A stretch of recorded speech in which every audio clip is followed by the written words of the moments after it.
मित्रों प्रणाम। आज महानवमी है।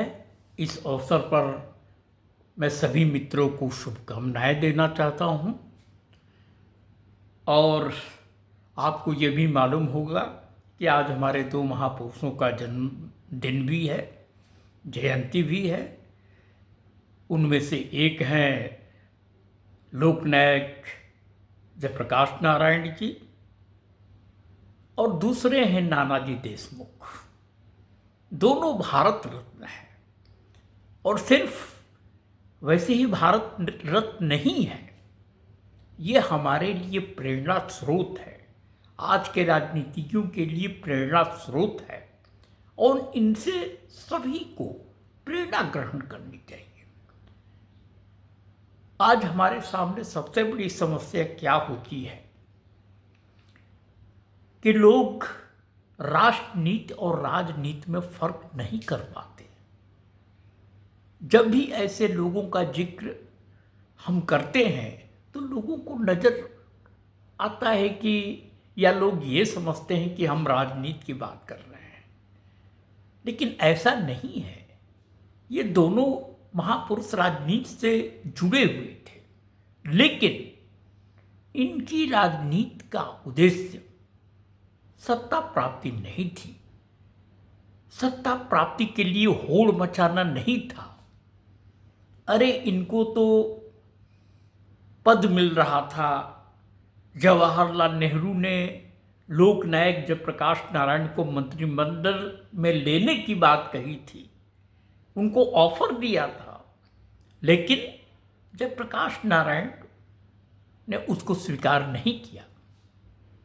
उसी तरह से जनता सरकार में नानाजी देशमुख को भी मुरारजी मंत्रिमंडल में शामिल करने के लिए उनको ऑफर दिया गया, लेकिन उन्होंने भी इसे स्वीकार नहीं किया।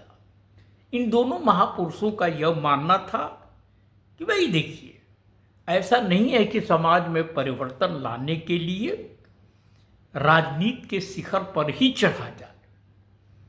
राजनीति तो एक तरह से साधन है और हमारा साध्य जो है हमारा राष्ट्र है। लेकिन विडंबना ये है कि आज के हमारे जितने राजनीतिक दल हैं, उन्होंने राजनीति को ही अपना साध्य बना लिया है। राष्ट्र से उनका विशेष मतलब नहीं रहा। वे सिर्फ सत्ता की दौड़ में भाग रहे हैं। तो भाइयों, हम ये मानकर चले कि राजनीति सिर्फ साधन है, सत्ता प्राप्ति का साधन नहीं है, बल्कि राष्ट्रहित के लिए अवसर प्राप्त करने का साधन है। इसलिए अगर हम किसी ऐसे व्यक्ति का जिक्र करते हैं, ऐसे व्यक्ति का उल्लेख करते हैं जिसका ध्येय राष्ट्र की प्रगति के लिए है, तो हमें उसको राजनीति से नहीं जोड़ना चाहिए। फिलहाल तो मैं यहीं पर ख़त्म कर रहा हूँ। इसके बाद ऐसे बहुत सारे विद्वानों की बातों को मैं आपके सामने रखूँगा। पुस्तकों में जो इन लोगों ने लिखा हुआ है या इनके बारे में दूसरे लोगों ने लिया है, उनको एक एक करके आपके सामने रखूँगा ताकि हम सब जान सकें कि इन लोगों के विचार क्या थे। तब तक के लिए मैं आपसे विदा लेना चाहता हूँ। बहुत बहुत धन्यवाद। प्रणाम।